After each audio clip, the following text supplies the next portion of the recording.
malgré notre chant, constitué donc la résistance de ce matin. L'affirmation de son identité en tant qu'enfant de Dieu.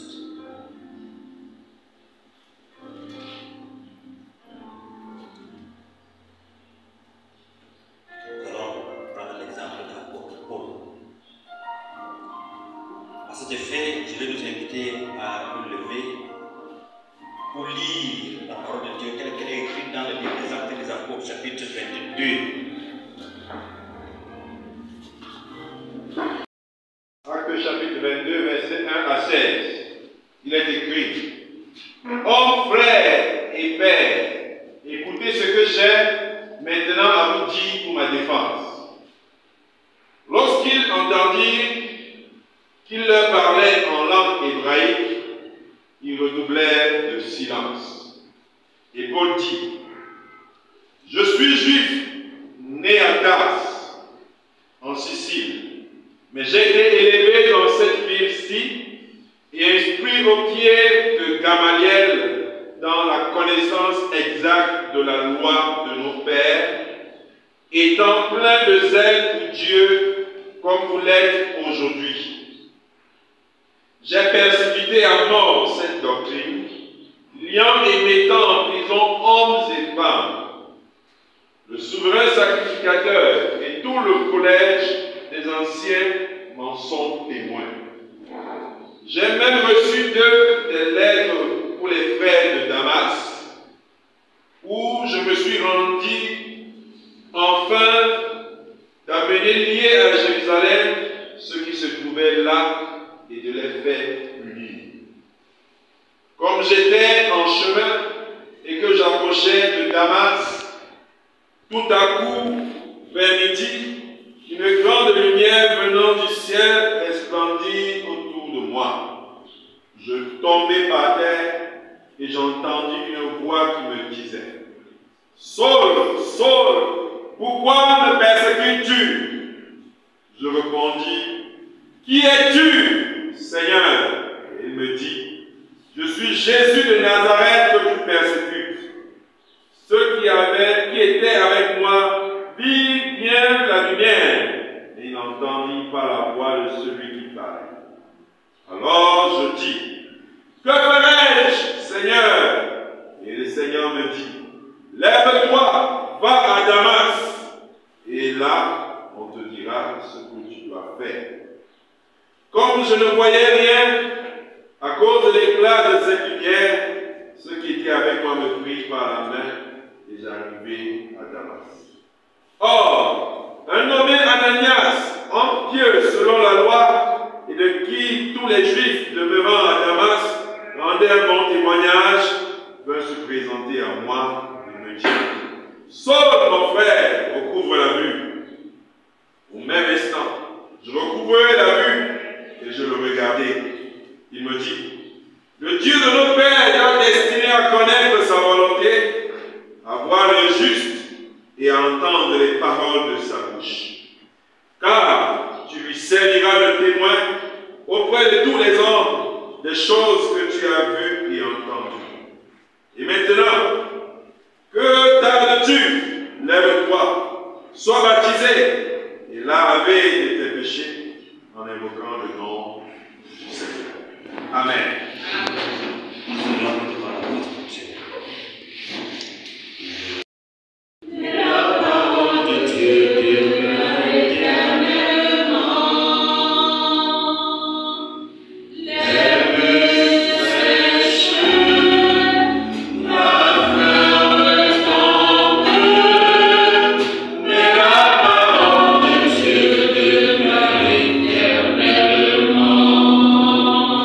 Para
Alléluia. Amen. Il s'agit donc ce matin de voir, donc, avec ce que nous avons lu, comment affirmer son identité en tant qu'enfant de Dieu.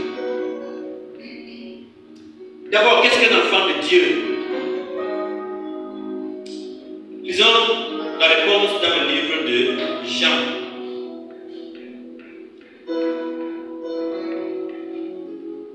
Jean chapitre 1, verset 12. Qu'est-ce qu'un enfant de Dieu? L'identité d'un enfant de Dieu, c'est quoi? La Bible dit, mais à tous ceux qui l'ont reçu. Je me rappelle que l'homme là, l'apôtre là, vous voyez là, il mit pour parole. À tous ceux qui l'ont reçu, ça veut dire que à tous ceux qui ont reçu la parole, à tous ceux qui l'ont reçu et à ceux qui croient en son nom, le nom c'est le nom de Jésus. À tous ceux qui croient en son nom, elle a donné, elle c'est la parole, elle a donné le pouvoir de devenir enfant de Dieu, lesquels sont nés non du sang, ni de la volonté de la chair, ni de la volonté de l'homme, mais de Dieu. Ce qu'il faut comprendre ici, la différence qu'il fait, c'est que nous ne confondons pas enfant de Dieu et créature de Dieu. C'est-à-dire, homme en tant que créature de Dieu. C'est là où il y a la confusion. Parce que quand on parle d'enfant de Dieu, tout le monde va dire qu'il est enfant de Dieu. Non. On peut être tous des créatures de Dieu, mais toutes les créatures de Dieu ne sont pas les enfants de Dieu. La Bible dit qu'un enfant de Dieu, c'est celui qui a d'abord reçu la parole de Dieu. Ce qui dit qu'à tous ceux qui l'ont reçu, tous ceux qui croient au nom de Jésus, et on est né non seulement du sang, ni de la volonté des hommes, né du sang, ça veut dire que né de la chair.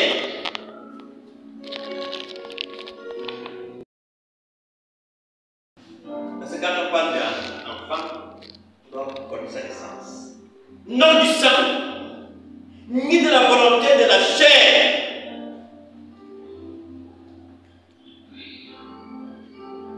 Ni de la volonté de l'homme, mais de Dieu. Tout à l'heure ce matin, on a vu comment est-ce que Dieu fait ces choses. C'est totalement contraire à la compréhension des hommes. Et il doit comparaître devant les juridictions pour les faits qu'il ne reconnaît pas. C'est une fausse accusation. Donc, la première des choses d'affirmer qu'on est enfant de Dieu, il faut d'abord voir l'environnement dans lequel on se trouve. Est-ce que dans cet environnement-là, on peut s'identifier comme enfant de Dieu? Voilà la première affirmation. Alléluia. C'est ça pour la première affirmation de notre identité. Quand nous remontons un peu dans l'histoire de Jésus, Jésus a dit à Pierre, parce que Jésus a dit à Pierre, quand Dieu lui a dit que quand tous t'abandonneront, moi Pierre, s'il faut mourir avec toi, je vais mourir avec toi. Qu'est-ce que Jésus lui a dit?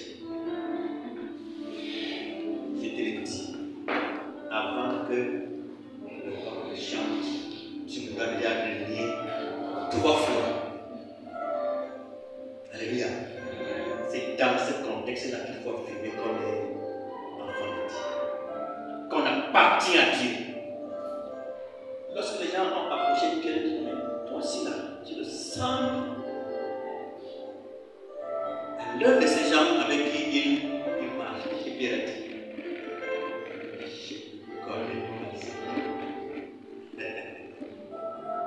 je ne le connais pas. Alléluia. Ça veut dire que, en ce moment-là, on n'a pas encore marché. Il y a le moment où également nous, si nous renonçons à Christ, parce que nous voulons protéger notre foi. Mais l'exemple de Paul, c'est quoi? Homme frère, je vous dis que Paul ici est en accusation et il doit être enfermé, condamné. Il dit, homme frère et père, écoutez ce que j'ai maintenant à vous dire pour ma défense. Lorsqu'ils entendirent qu'il leur parlait en langue hébraïque, ils redoublaient de silence et on dit. Pourquoi ils ont redoublé de silence? Parce que Paul a parlé avec une conviction, avec un zèle débordant, disant que quoi qu'il arrive, je vais assumer. Parce que je sais en qui j'ai cru. Quoi qu'il arrive, je vais assumer. C'est Jésus lui-même qui a montré cet exemple sur la croix. Lorsque Judas s'approche à lui, il dit que fais ce que tu es venu faire. Le Fils de l'homme est venu pour être livré. Mais malheur à celui par qui le Fils de l'homme sera livré. Il faut affirmer son identité. Il faut affirmer son appartenance. Il faut le réitérer, le faire croire à quiconque peut entendre que je suis enfant de Dieu. Et Paul dit donc, je suis juif, né à Tars en Cilicie. Alléluia. Je suis juif, né à Tars en Cilicie. C'est moi. C'est moi qui vous parle. Je sais en qui j'ai cru. Christ vit en moi. Je suis juif. Pour qu'il sache que je ne suis pas un inconnu. Parce que dans la tradition, on ne peut pas croire qu'un juif pouvait se retrouver à le confesser Christ. Il leur rappelle que oui, je suis juif. Ils s'attendaient à ce qu'ils soient également comme eux pour persécuter Christ. Alléluia. Il faut pouvoir affirmer son identité. Je suis de ceux-là. Parce qu'il y a une certaine identité qu'on colle, n'est-ce pas, à ceux qui croient. On peut même connaître, n'est-ce pas, cette identité-là à une certaine tribu. On sait que non, quand on est de cette tribu, on ne peut pas faire ci ou ça. Vraiment, la fin de Dieu là, on ne connaît pas la tribu là. Moi, je suis. Je suis juif, né à Tars. Tars était la capitale de la Cilicie qui était une province. De l'Asie mineure et qui dépendait, n'est-ce pas, de l'Empire romain. Donc, Paul était de cette tribu-là. C'est pour cela qu'il donne clairement cette identité.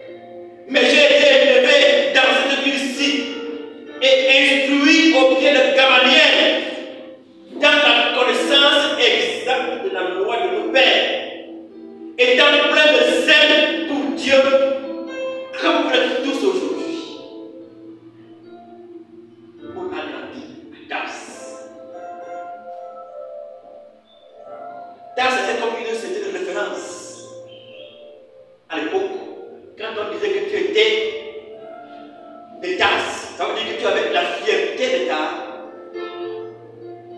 de ta localité. On savait, quand on disait que quelqu'un était de tasse, il avait une fierté d'appartenir, d'être romain. Donc, dans ce sens, Paul avait été donc instruit au pied de Gamaliel, parce que Gamaliel était célèbre et il enseignait, n'est-ce pas, la loi de Moïse. Et quiconque excellait, n'est-ce pas, dans cet enseignement-là, était une référence, une sommité à les Juifs. Était une sommité à Rome. Donc Paul, qui avait été élève de Gamaliel, avait une parfaite connaissance de la loi des Juifs. Une parfaite connaissance. Personne ne pouvait le contester. On peut également le voir dans la Bible de Philippiens. Allons-y, lis ça dans la Bible de Philippiens, chapitre 3.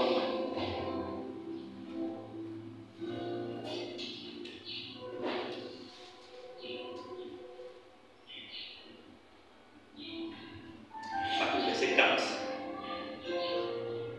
Moi aussi, toujours là, il s'identifie. Cependant, je veux sujet de mettre ma confiance en la chair. Il dit, j'aurai sujet de mettre ma confiance en la chair. Si quelqu'un croit pouvoir se confier en la chair, je le puis bien davantage. C'est-à-dire que quand il dit que si on rentre même maintenant dans la chair que vous faites là, ce que vous faites là, alléluia, je l'ai fait 1000 fois plus que vous.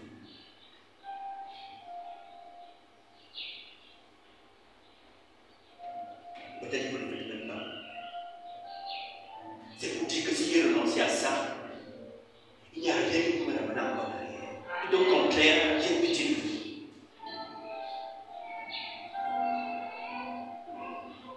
J'ai plutôt pitié de vous.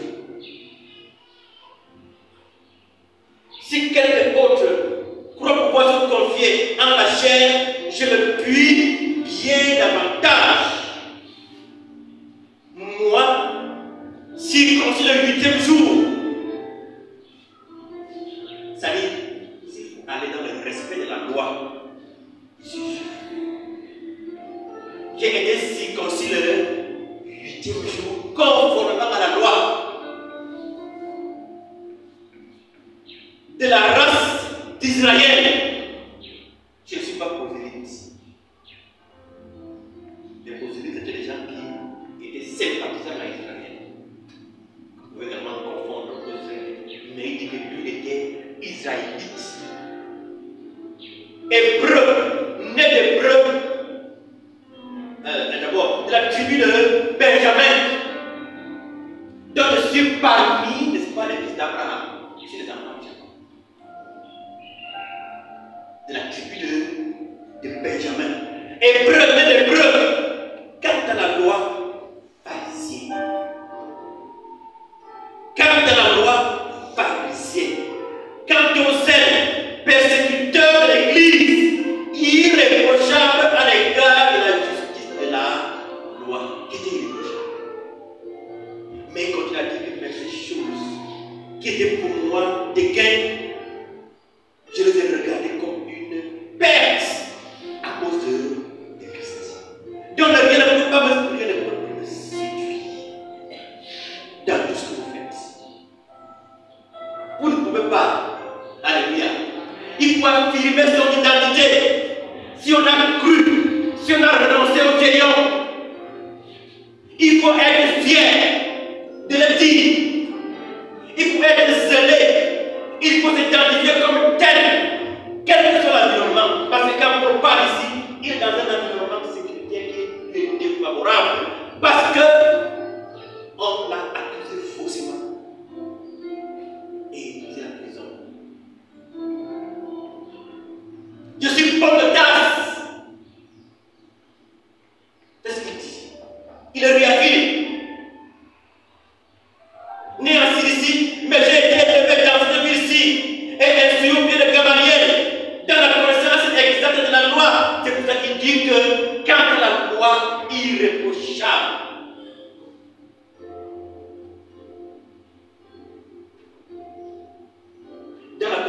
exacte de la loi, de repères, étant plein de zèle pour Dieu, comme vous l'êtes tous aujourd'hui. Parce qu'il y en a qui sont zélés pour les affaires de Dieu dans le monde.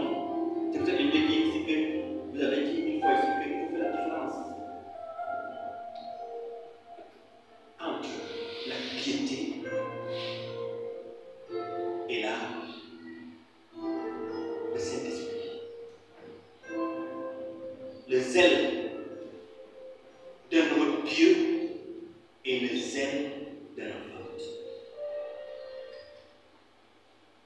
Parce qu'il y a des hommes qui sont pieux, qui dorment, qui posent des actes, ils prient, ils font tout ce qu'ils font là. Mais dans cette différence qu'ils ne sont pas encore nés de Dieu.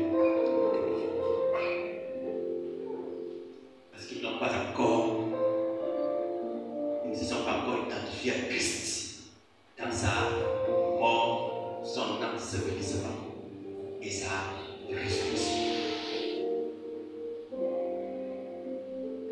C'est le cas des Juifs. Au point où Paul a persécuté l'Église de Dieu, étant convaincu qu'il avait raison. Il avait toute la conviction que les actes qu'il posait étaient les actes de Dieu. Mais la suite nous prouve le contraire. Quand il a reçu la délivrance, il tombait face contre terre.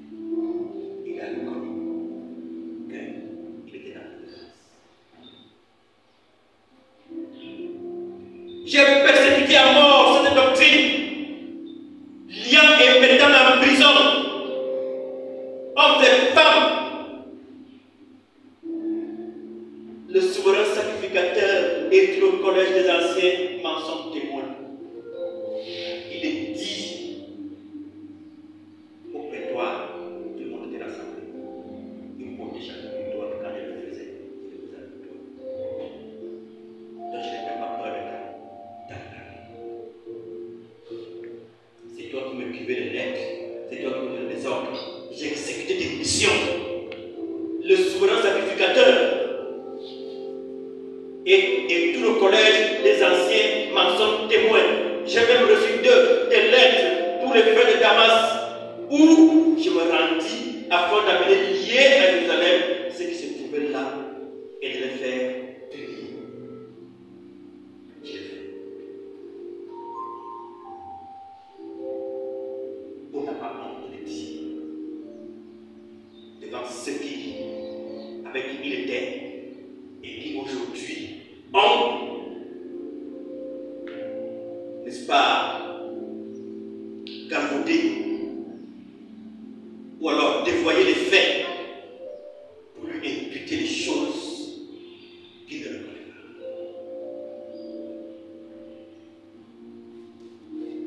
pas. Alléluia. Lorsqu'on poursuit ce témoignage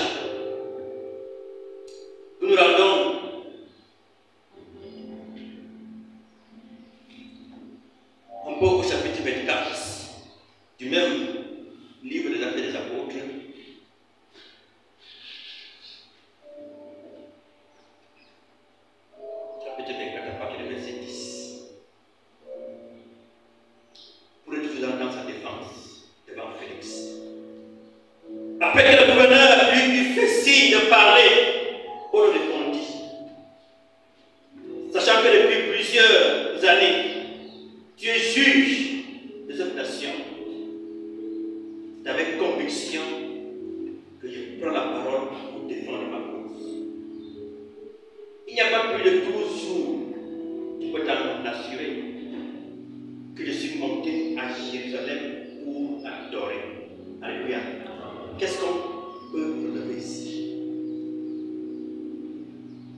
jamais il est prononcé à son appartenance à Christ. Quelle que soit leur influence, jamais. Tout au contraire, son discours doit plutôt porter à prêcher l'évangile pour que ceux-là qui veulent le juger soient dans la confusion. Comme Pilate. La confusion. Il faut affirmer son candidat d'être enfant de Dieu. Il y a plus de 12 jours, tu peux t'en assurer que je suis monté à Jérusalem pour adorer. Je suis parti à Jérusalem pour adorer.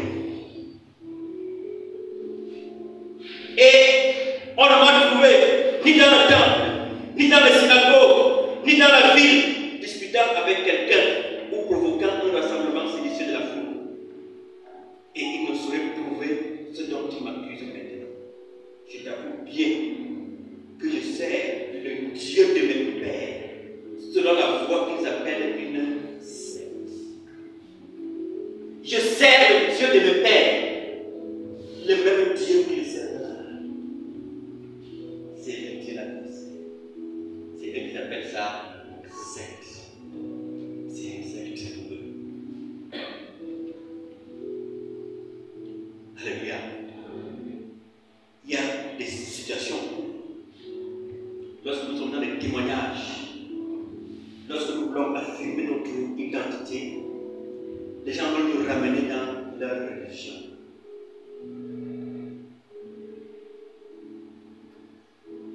C'est ce que Paul a dit de faire. Que allons même dans la religion là-bas, où vous voulez me ramener là-bas. Qui parmi vous était plus serré dans la religion que celui qui peut lever le petit doigt dans les lèvres? Pour les la religion dont même vous parlez là. Qui? Parce qu'il a gravé les échelons, il est arrivé jusqu'au niveau le plus élevé. Quand il parlait, tout le monde avait vérité. Quand Paul prenait la parole comme c'est le cas ici, tout le monde prêtait l'oreille. On savait que quand il va prendre la parole là, vraiment on n'a plus rien à dire. Il faudra que chercher des fausses accusations pour pouvoir justifier ce qu'on veut faire. C'est ce qu'il faut également éviter de que les gens, pour quelques exemples ce soir, qu'ils vous amènent et qu'ils vous attirent, qu'ils vous traînent à côté et non rester dans votre bouche. J'avoue que je sers le Dieu de mes pères, selon la foi qu'ils appellent une secte, croyant tout ce qui est écrit dans la loi et dans les prophètes, et ayant en Dieu cette espérance, comme ils l'ont eux-mêmes, qu'il y aura une résurrection des justes et des injustes. C'est pourquoi je m'efforce d'avoir constamment une conscience sans reproche devant Dieu et devant les hommes.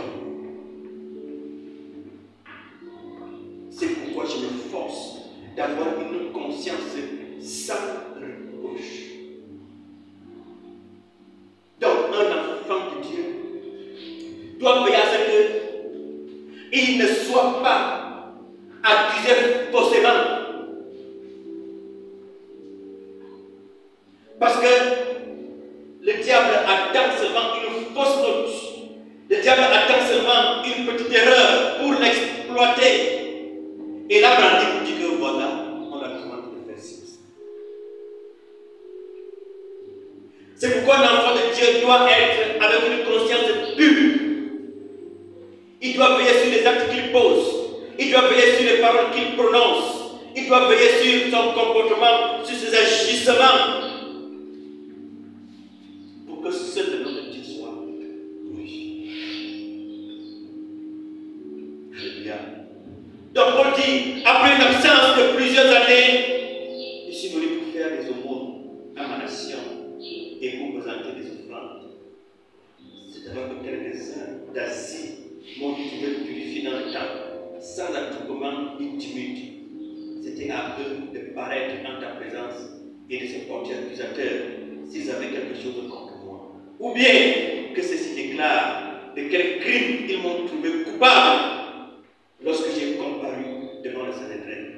À moins que ce ne soit uniquement de ce cri que je fais entendre au milieu d'eux. C'est à cause de la résurrection des morts que je suis aujourd'hui mis en jugement devant vous. Félix, qui était parfaitement au courant de ce qui concernait cette doctrine, les ajouta en disant: quand le tribunal Lysias sera venu, j'examinerai votre affaire. Alléluia. Et il donna l'ordre aux centeniers de garder Paul en lui laissant une certaine liberté et en empêchant aucun des siens de lui rendre des services. Vous voyez, Paul était devant le juge pour expliquer pourquoi est-ce que pour répondre aux faits qu'on lui reproche. C'était les faits qu'il a repris de comme contenu. Nous serons bien aimés également face à cette situation. Je vais voir comment on regarde ici. Vous savez, nous avons des problèmes dans nos vies professionnelles. J'ai été accusé forcément, mais je suis parti de vente. J'ai payé Dieu. J'ai pris 2 semaines de jeûne. J'avais été accusé forcément. On m'avait, dans la décision, on m'avait suspendu de mes fonctions, suspendu mon salaire pendant 3 mois. Les allocations familiales payées. Et je suis pas devant Dieu, j'ai dit à Dieu que c'est que je suis pas juste de la faire. On va utiliser ça.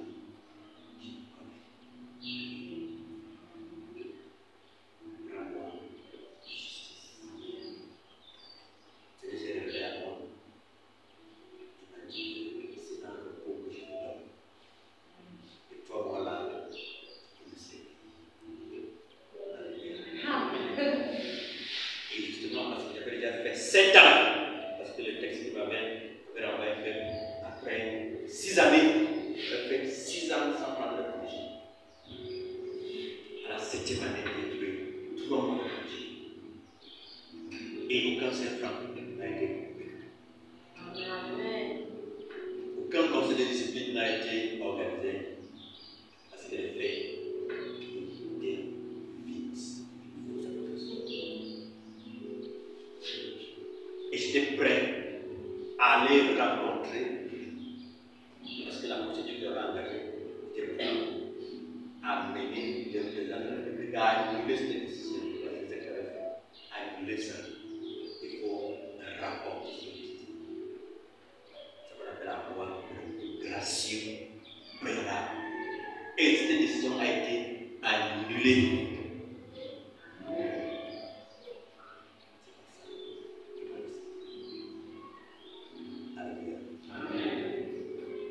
Donc, il faut savoir que nous devons servir. Parce qu'on a accepté de le servir. Nous ne sommes pas là pour regarder, pour alors pour plaire au monde, pour regarder ce que les gens font. Nous sommes là pour témoigner de Christ. Si tu as entendu sa voix, n'endurcis pas ton cœur. Jésus a besoin des gens qui défendent la cause de la justice et de la vérité. Jésus a besoin des gens qui proclament son évangile. Jésus a besoin des gens qui sont zélés. Le zèle, alléluia, qui est important. C'est-à-dire que quelle que soit la situation, quel que soit le milieu, il faut glorifier le nom de l'Éternel. Il ne s'agit pas de cacher. Quand il faut dire la vérité, quand il faut donner ta position, il faut dire ce qui va glorifier le nom du Seigneur. Ne sois pas influencé par les regards, par les paroles que les gens vont dire. Sois convaincu que ce que je dis, ce que je fais, est ce qui glorifie le Seigneur.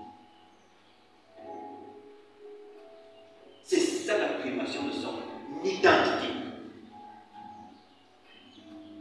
Il faut bannir la honte, la peur, les candidatons.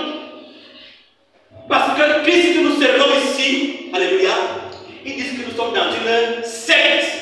On a dit ici que je sers le Dieu de mes pères selon la voie qu'ils appellent une secte. Même Jésus était dans la secte des Nazaréens. Jésus est dans la secte, tout le monde est dans la secte. Tous ceux qui confessent le Seigneur Jésus-Christ dans le cœur sincère, selon les hommes, ils sont dans une secte.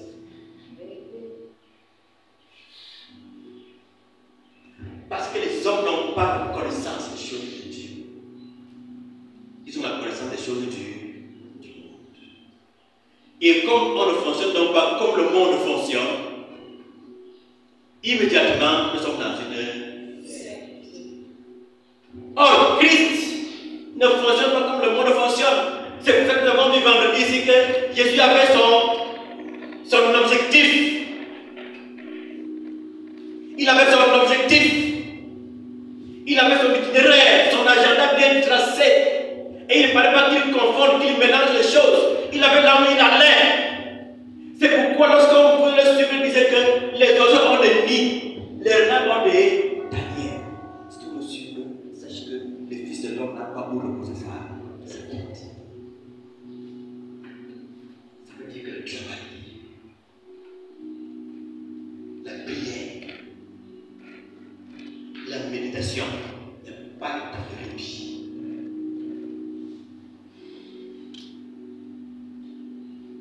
Nous ne fonctionnons pas comme le monde fonctionne, mais nous fonctionnons selon pour glorifier le nom du Seigneur.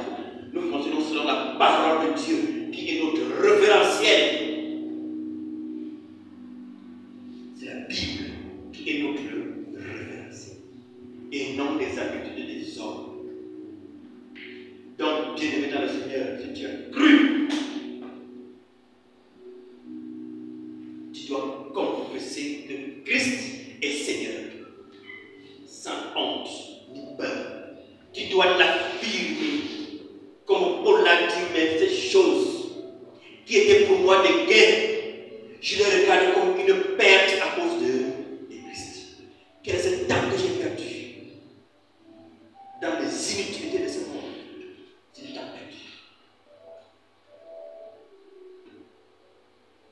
J'ai fait des choses au lieu de glorifier le nom du Seigneur. J'étais au service des souverains sacrificateurs qui m'ont donné d'aller persécuter l'Église, la doctrine de Christ.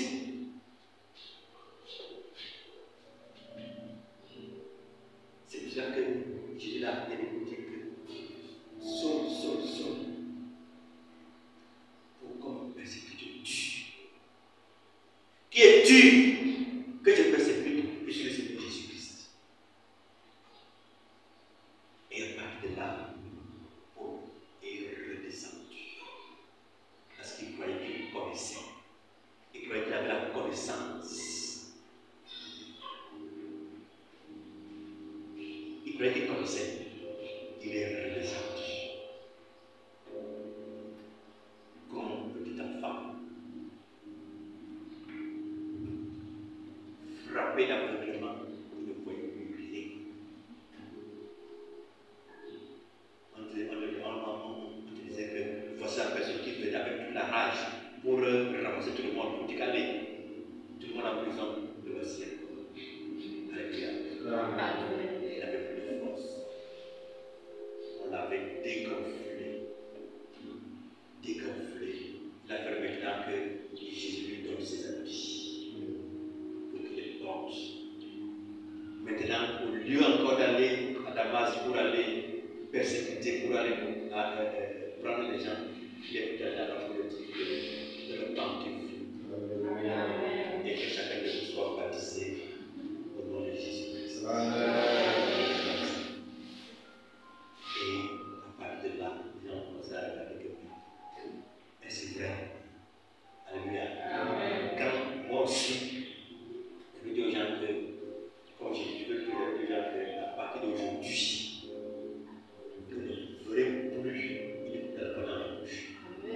Toi, c'est là. Toi, c'est pas toi. Et tu n'es pas manqué d'aller dans leur sortie pour leur prouver que tu buvais, mais moi, je ne boirai plus jamais. Jusqu'à ce que le Fils de l'homme revienne. Amen. C'est ça ma décision. Et c'est tout ce que je veux. Ça me fait 4 ans. Alléluia. Gloire au Seigneur Jésus.